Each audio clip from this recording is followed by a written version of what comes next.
Hello everyone, good morning. I am Rohan Kashyap. Welcome to my YouTube channel in brothers class.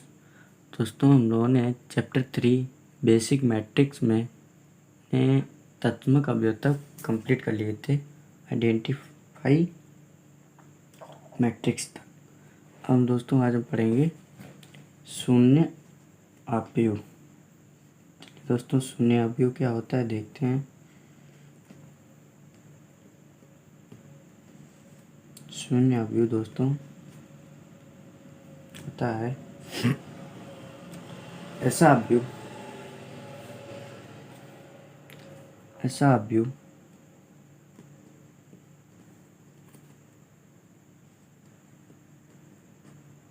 जिसके सभी अवयव शून्य हो।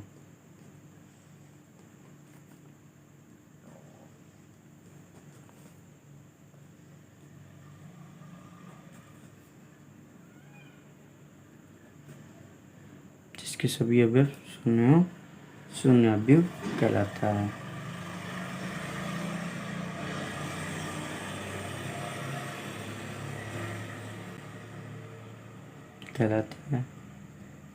इसे ओ से शो करते हैं, इसे ओ से दर्शाते हैं। ठीक है, देखिए दोस्तों, जैसे कि मान लिया ये हमारा कोई अवयव है। ऐसा अवयव जिसके सभी अवयव शून्य हो, मतलब सभी शून्य हो। ये वाला भी अवयव, ये वाला भी अवयव, तो ये हमारा शून्य अवयव हो जाएगा। और इसका जो मान होगा दोस्तों वो होगा, इसे ओ से प्रदर्शित करते हैं तो ओ इक्वल टू 0। ठीक है, अब चलिए दोस्तों हम करते हैं अवयवों की समानता पर।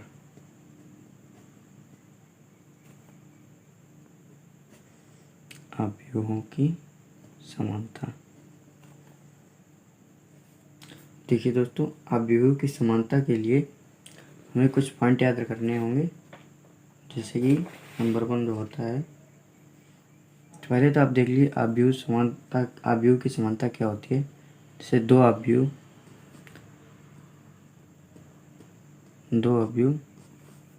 समान तब कहलाते हैं जब, हमें पॉइंट याद रखने हैं। जैसे नंबर 1 है क्रम समान हो। क्रम समान हो मतलब, क्रम समान का मतलब वे समान कोटि के हों, जिनकी, मतलब लिख देता हूँ, जिनकी कोटि समान हो। ठीक है दोस्तों, जिनकी कोटि समान हो। दूसरा है संगत अवयव बराबर हों। संगत अवयव बराबर हों, जैसे कोई हमारे दो अवयव,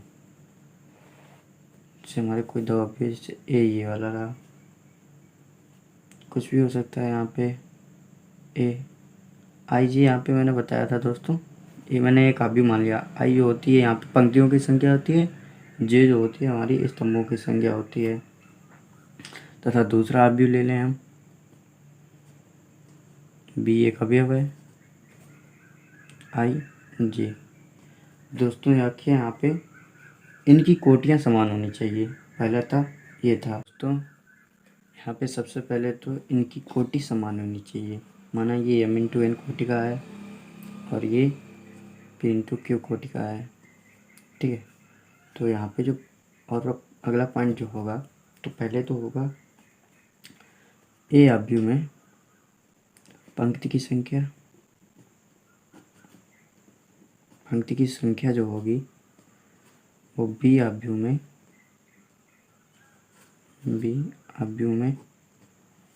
पंक्ति की संख्या के समान होगी।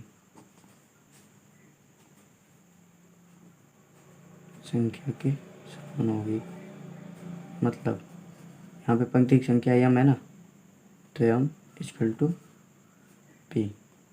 ठीक उसी प्रकार स्तंभ की संख्या समान होगी तो हो जाएगा दूसरे में n इक्वल टू क्यू।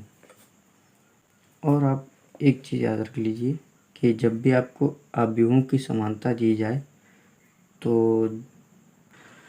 और देखिए दोस्तों, अगर अवयव अगर हमारे समान है तो इनके संगत अवयव भी समान होंगे। अवयव हमारे समान है तो इनके संगत अवयव भी समान होंगे। जैसे ए का संगत अवयव क्या है, ये वाला है।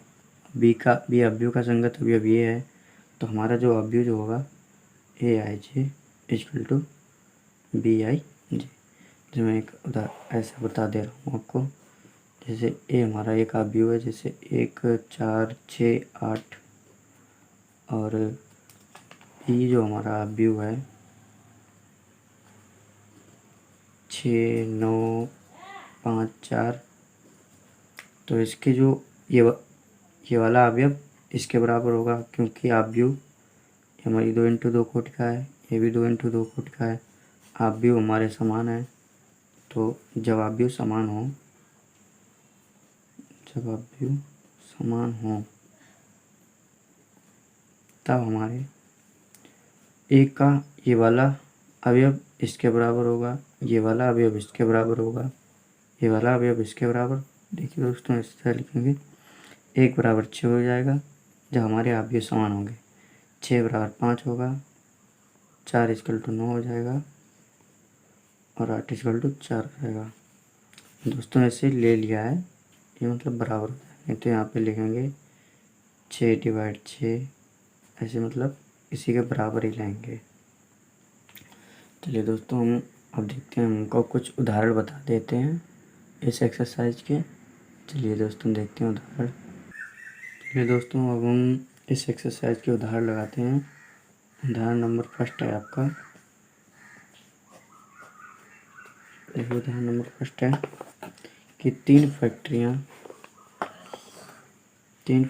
फर्स्ट सेकंड तथा थर्ड में पुरुष तथा महिला कर्मियों में संबंधित सूचना पर विचार करना है। क्योंकि दिया गया है हमारा, अभी 3 जो पंक्तियाँ दी गई हैं। फर्स्ट पंक्ति, पहला कारखाना, दूसरा कारखाना, तीसरा कारखाना।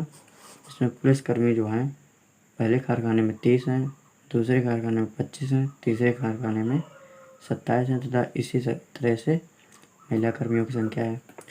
दोस्तों यहाँ पे लिख लेते हैं कि पहला कारखाना, दूसरा कारखाना, तीसरा कारखाना, ठीक है, पुरुष कर्मी और महिला कर्मी। देखिए दोस्तों, पुरुष कर्मियों की पहले कारखाने में 30 है, इसमें 25 है, इसमें 27 है, ये 25 है, ये 31 है, ये 26 है। और हमें देखिए दोस्तों यहाँ पे 3 इंटू 2 अवयव में निरूपित करना है, मतलब 3 पंक्ति और 2 स्तंभ में हमें निरूपित करना है। देखिए दोस्तों, हमें अवयव जो बनाना है, अवयव 3 इंटू 2 में निरूपित करना है। सबसे पहले देखिए दोस्तों, यहाँ पे जो अवयव हैं वो 6 हैं, मतलब mn की संख्या जो है वो 6 है।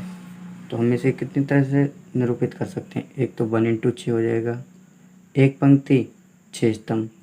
दूसरा जो होगा वो 2 इंटू 3 हो जाएगा, 2 पंक्ति तीसरा स्तंभ।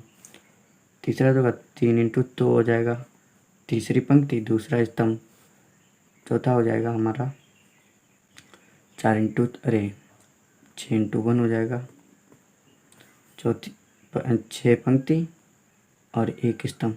ठीक है फ्रेंड्स। और देखिए दोस्तों, हमें यहाँ पे अवयव जो है 3 इंटू 2 का निरूपित करना है, मतलब 3 इंटू 2 मतलब 3 पंक्ति और 2 स्तंभ। देखिए दोस्तों, अगर हम इसको अवयव में चेंज करेंगे तो 3 पंक्ति मतलब हमें ऊर्ध्वाधर में 3, एक यहाँ पे, एक यहाँ पे, एक यहाँ पे, ठीक। और पंक्तियाँ जो होंगी, स्तंभ जो होंगे वो क्षैतिजता में होंगे, क्षैतिज में, एक यहाँ पे एक ये। ठीक है दोस्तों, तो हम इसे किस तरह से क्षैतिज लिखते हैं दोस्तों, तो ये हो जाएगा हमारा एक 30 पंक्ति का हो जाएगा, एक 25, एक 27 और 25, 31, 26। ठीक है दोस्तों, मतलब देखिए पहली पंक्ति, दूसरी पंक्ति, तीसरी पंक्ति, पहला स्तंभ, दूसरा स्तंभ। अब देखिए दोस्तों, मैं आपको अलग से और बताया, अगर 2 × 3 का पूछा जाता, 2 × 3 मतलब 2 पंक्ति और 3 स्तंभ का। ठीक है दोस्तों, यहाँ पे हम कैसे बनाते, फिर 2 पंक्ति और 3 स्तंभ का, मतलब हमें 2 पंक्तियाँ लेते तब, एक तो ये वाली पंक्ति लेते, फिर ये लेते और फिर 3 स्तंभ हो जाते। 3 स्तंभ में क्या होता है, एक ये स्तंभ पहले से ही हो गया, एक 25 और 31 हो जाता और एक 27 और 26 हो जाता। तो देखिए दोस्तों, यहाँ पे 1 2 पंक्ति हो गई, 1 2 3 स्तंभ हो गए, ऐसे में 1 2 3 स्तंभ हो गए। देखिए दोस्तों, अगला उदाहरण देखते हैं कि यदि किसी अवयव में 8 अवयव हैं तो इसकी संभव कोटियाँ क्या होंगी। देखिए दोस्तों, चलिए हम बताते हैं। उदाहरण नंबर 2,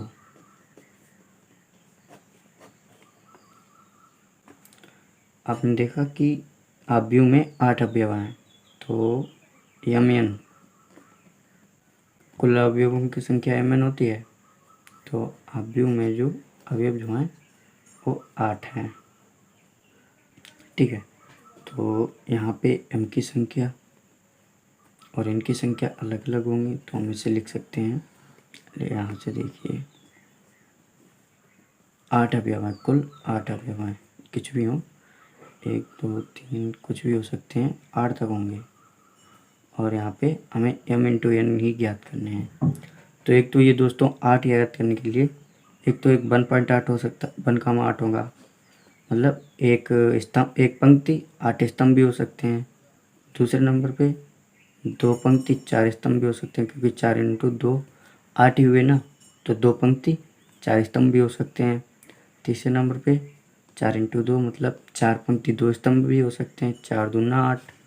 उसके बाद आप एक 8 का 1 भी हो जाएगा, 8 पंक्ति 1 स्तंभ। तो ये जो हमारे आ गए ना, ये हमारे जो ये हमारे संभव कोटियाँ हैं, ये जो हैं हमारी, यही हमारी संभव कोटियाँ हैं।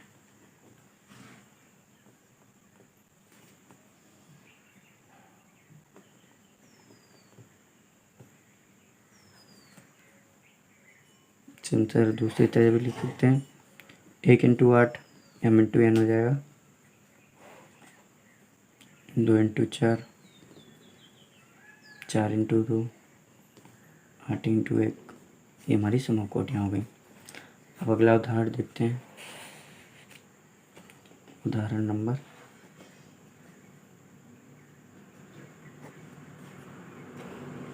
ठीक है, उदाहरण देखिए। अब एक ऐसे 3 × 2 अवयव की रचना करनी है जिसके अवयव, ये एक समीकरण दिया गया है, aij = 1/2 मोड में i - 3j द्वारा प्रदत्त करें।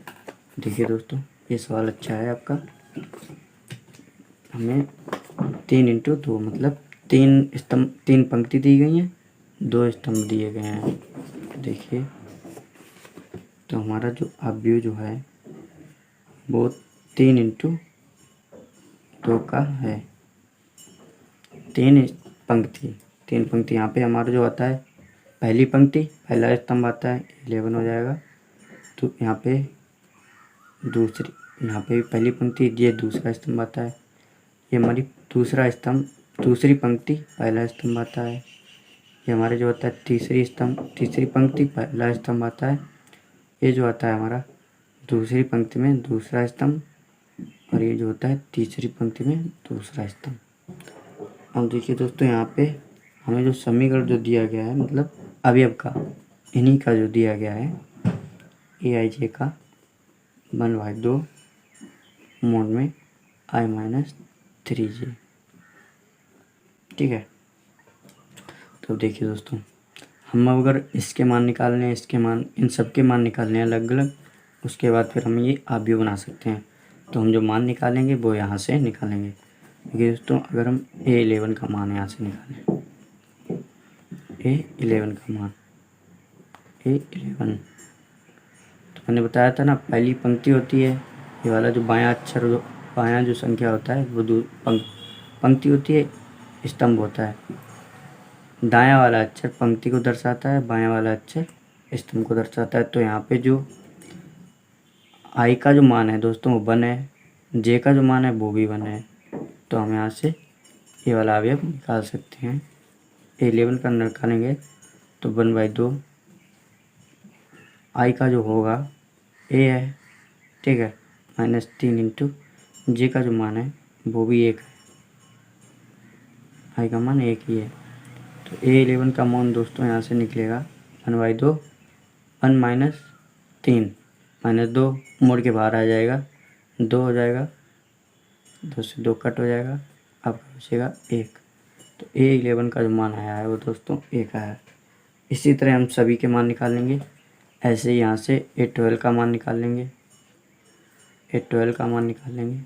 A12 के लिए जो दोस्तों आई का जो मान होगा वो 1 होगा और जे का जो मान होगा वो 2 होगा।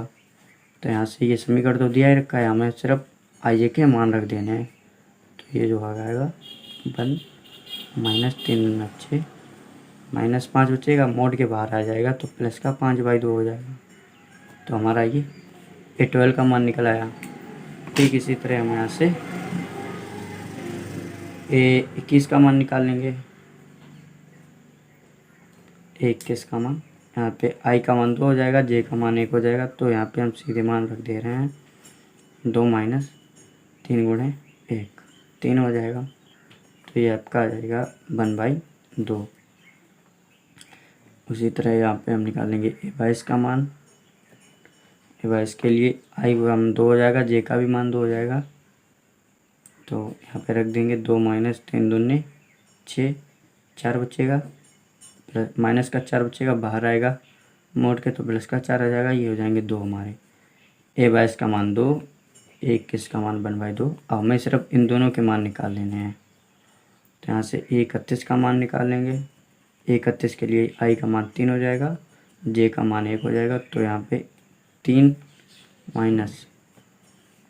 3 × 3, तो ये हमारा 0 हो जाएगा, 0 प्राप्त होगा।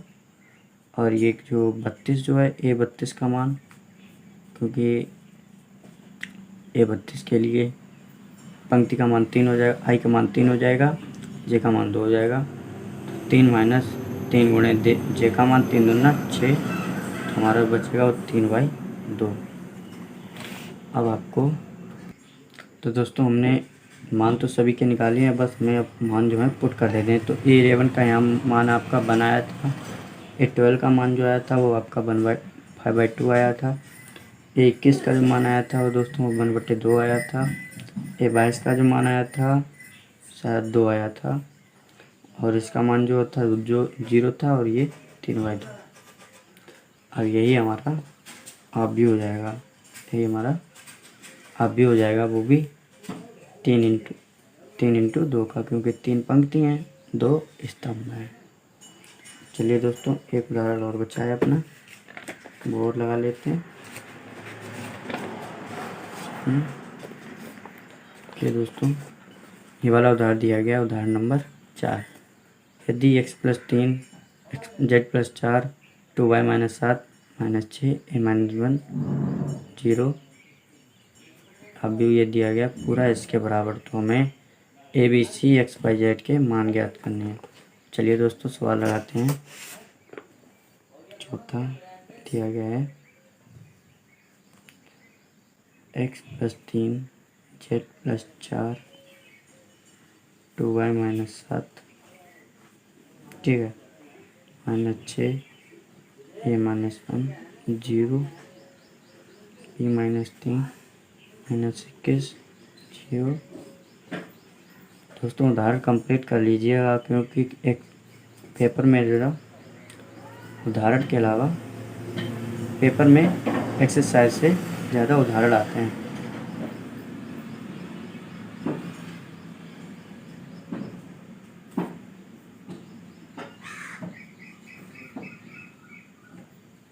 तो देखिए दोस्तों, यहाँ पे जो हमारे अवयव जो हैं वो समान है।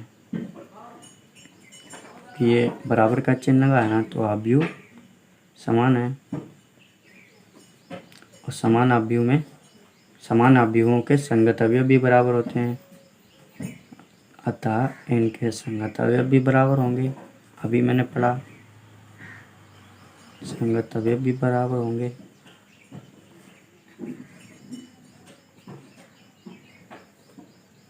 ठीक है, तो देखिए संगत अवयव मैंने बताया था दोस्तों, ये जो है इसके बराबर होगा।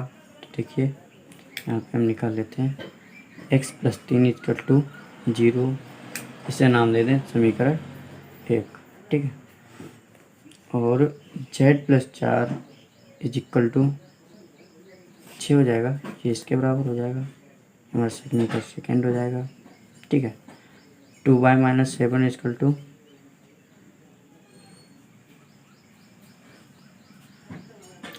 3y2 - 0, हमारा 3 हो जाएगा।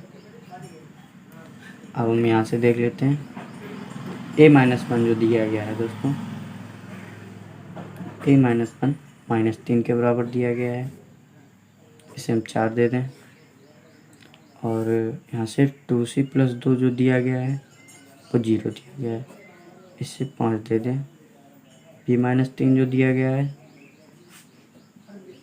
वो दिया गया है दोस्तों 2b + 4 के इक्वल। बस हमें इतने ही समीकरण दिए गए, और इन्हीं से हमें मान निकालने हैं x, y, z, a, b, c, इन सभी के हमें मान निकालने हैं। चलिए दोस्तों हम समीकरण फर्स्ट से देखते हैं। समीकरण फर्स्ट से जब x + 3 0 हमारा दिया गया है, तो x बराबर -3 आ जाएगा, तो हमारा x का जो मान प्राप्त हो गया। अब देखिए दोस्तों समीकरण सेकंड से देख लेते हैं।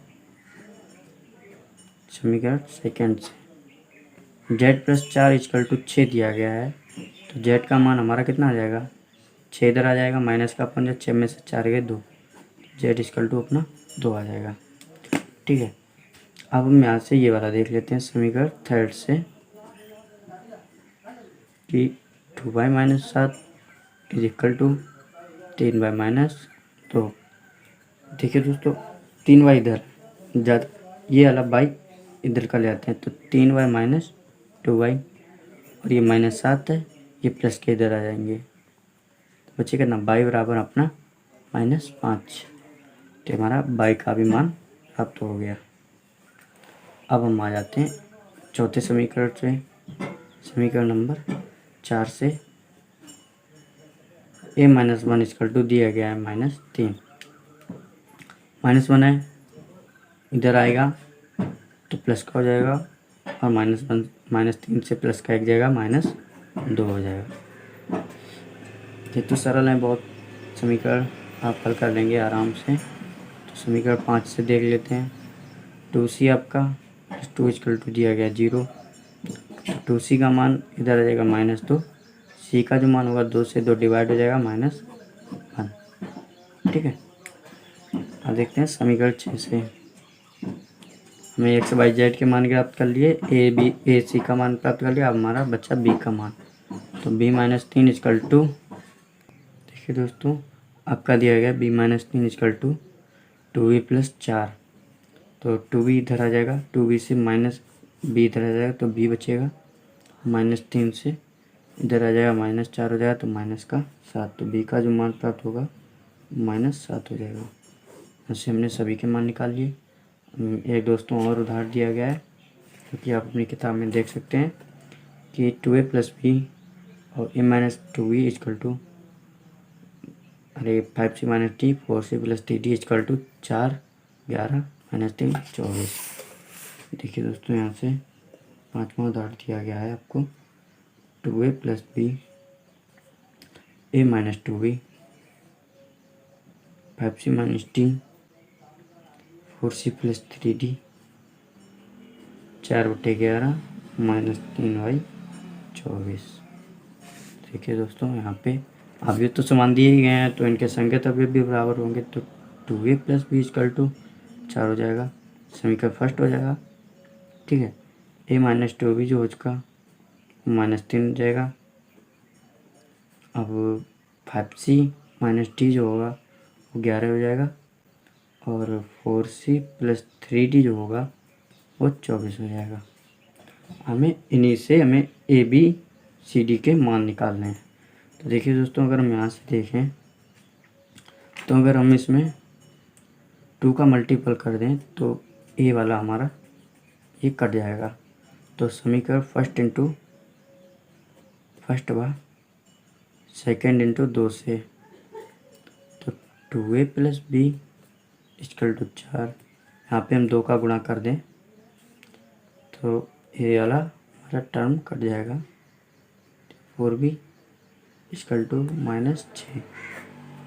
ठीक है, तो माइनस हो जाएगा, ये माइनस प्लस हो जाएगा।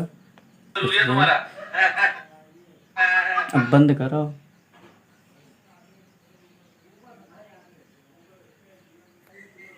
हमारा ए से 1 कट हो जाएगा, ये हमारे 5b हो जाएंगे, और ये 6 4 10 हो जाएगा, 5b होगा। तो b का जो मान होगा दोस्तों वो b बराबर 2 हो जाएगा।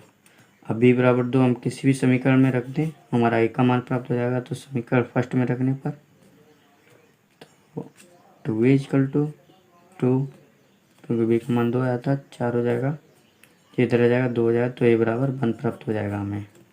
ठीक है, अब इस समीकरण को भी हल कर लेते हैं।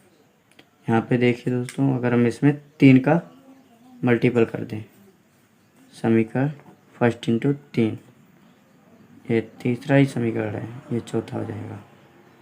तो समीकरण फर्स्ट इंटू 3 व समीकरण 3 इंटू 3 व 4 से